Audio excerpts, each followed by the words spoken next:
दिनों से जंगल में खौफनाक बारिश चल रही थी। सारे पक्षी डरे सहमे अपने अपने घरों में बैठे थे। कई दिनों से कोई भी पक्षी घर से बाहर नहीं निकला था। मिट्ठू जी, मैं तो थक गई हूँ घर में बैठे बैठे। मेरा दिल घबरा रहा है। बाहर का मौसम बहुत खौफनाक है। हर तरफ पानी ही पानी है। पता नहीं यह बारिश कब थमेगी और बाहर का मौसम कब शांत होगा और मैं नदी पर जाकर बाकी पक्षियों से बातें करूँगी। कबूतर जी, घर में कुछ खाने को भी नहीं बचा है। अगले 2 दिन और बारिश ऐसे ही चलती रही तो हम भूखे मर जाएंगे। कौवा और कौवे बेचारे भी 2 दिन से भूखे थे। आखिर पक्षी बेचारा कितने दिन तक दाना इकट्ठा कर ले। 1 दिन 2 दिन या तो बारिश 7 दिनों से रुकने का नाम ही नहीं ले रही। लगता है हमारी जान लेकर ही रहेगी। मेरी भी भूख से बुरा हाल हो रहा है। कालू जी, मैं तो कहती हूँ आप दाना लेने चले जाओ। तुम खुद चली जाओ। इतना आसान नहीं है इतनी तेज़ बारिश में उड़ना और दाने ढूंढना। अगर तुम नहीं जाओगे तो मैं चली जाऊंगी अपना दाना ढूंढने। भूखे मरने से अच्छा है मैं दाना खाकर बाहर किसी पेड़ में टकरा कर मर जाऊं। सब्र करो, शाम तक बारिश रुक जाएगी और सब कुछ पहले जैसा हो जाएगा। मम्मा, अगर बारिश ना रुकी तो हम दाना कहाँ से लाएंगे? आप फिक्र ना करो बेटा, मेरे बेटे अपनी मम्मा है ना, वो आपको भूखा नहीं रहने देंगी। तंग आकर तोता घर से बाहर निकलता है और कबूतर के घर जाता है। कबूतर, जल्दी से दरवाज़ा खोलो। मिट्ठू, क्या बात है, क्या हुआ? होना क्या है? क्या मरना है भूख से? हर तरफ पानी ही पानी है, दाना कहाँ से ढूंढेंगे? मैदान में पानी है लेकिन पहाड़ पर नहीं, वहाँ फलदार पेड़ है, हम कोई मीठा फल ढूंढ लाएंगे। फिर कबूतर और तोता दोनों रानू चिड़िया के घर जाते हैं। तुम दोनों कहाँ जा रहे हो? मैं भी साथ चलती हूँ। कालू, सब पक्षी जा रहे हैं, तुम भी इनके साथ चले जाओ। मैं नहीं जाऊँगा, भूख से मर जाऊँगा, मगर बाहर ठंड से मरना नहीं चाहता। ठीक है, मैं जा रही हूँ, तुम्हें एक भी दाना नहीं दूँगी।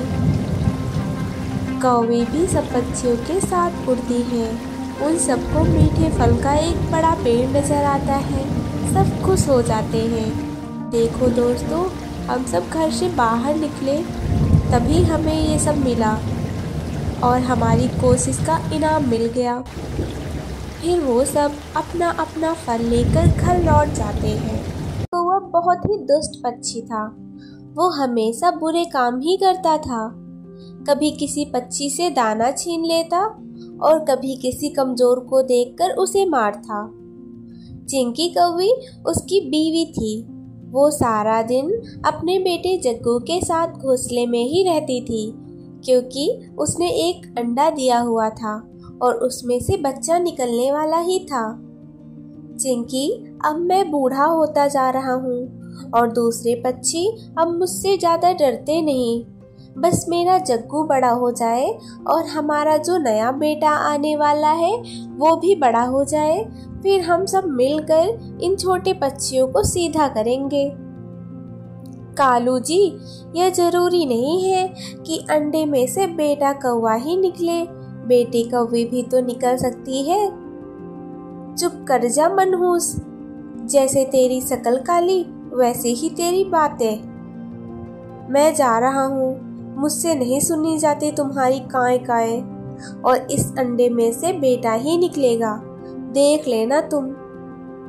कैसा जालिम बाप है, एक बेटा है फिर भी बेटा ही मांग रहा है। ऐसे ही दिन गुजर जाते हैं और अंडे में से बेटी कौवी निकलती है, जिसे देखकर तो कौवा बहुत परेशान हो जाता है। कालू कौवा आते ही मुझसे लड़ाई शुरू कर देगा। इससे मेरा क्या कसूर है? और इतनी प्यारी तो है हमारी बेटी। कालू कौवा भी सैर सपाटे करके वापस लौट आता है। अब मेरी बेटी के सामने उल्टी सीधी बातें न करना। मुझे पहले ही पता था तुम्हारे अंडे से बेटी ही निकलेगी। तुम्हारी जुबान ही काली है। अब लेके आना दाना और खिलाना इसे। मुझसे नहीं पाली जाएगी।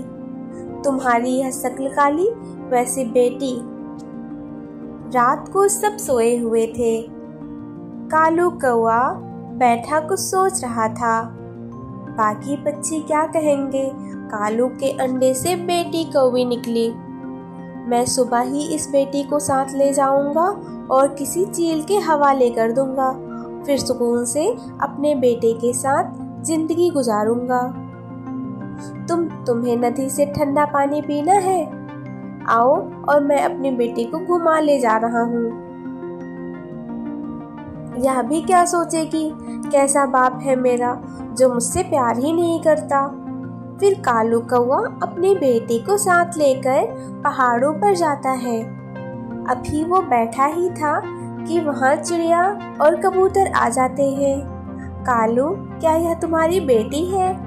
हाँ, मेरी बेटी है। पिंकी नाम रखा है हमने इसका। बहुत प्यारी है और नाम भी बहुत प्यारा है।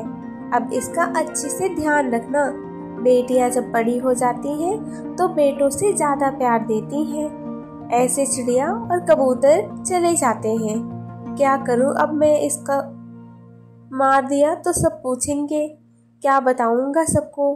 घर जाकर कोई नया तरीका ढूंढता हूँ। कालू कौवा वापस घर जाता है।